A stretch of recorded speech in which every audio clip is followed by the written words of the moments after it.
ما تشتغل يا عم، اشتغل. قال لي هيظهر منه عفريت. فين العفريت ده؟ فين العفريت؟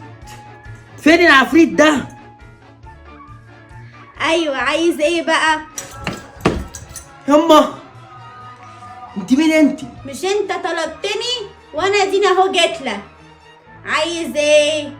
انا اشتريت الفانوس السحر دوت من واحد زميلي، قال لي دوت بيطلع عفاريت. ما كنتش اعرف والله ان هو بيطلع بجد. انا كنت عايز فلوس كتير قوي. انت معاكي فلوس؟ انت جاي لي الملكة، يعني اي حاجة هتطلبها هتلاقيها. عايز كام؟ حضرتك انا كنت عايز مبلغ كبير قوي. كنت عايز 50 جنيه عشان اروح فرح انا واحد زميلي. معلش.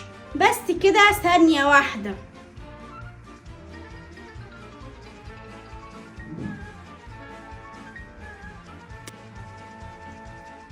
حظك طلعت 200 جنيه، خدها.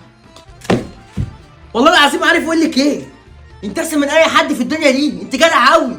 عفريت اهو بس ب 100 راجل والله. انا واحد صاحبي امبارح اتخانق معايا عشان خاطر جنيه. شكرا والله ما عارف اقول لك ايه.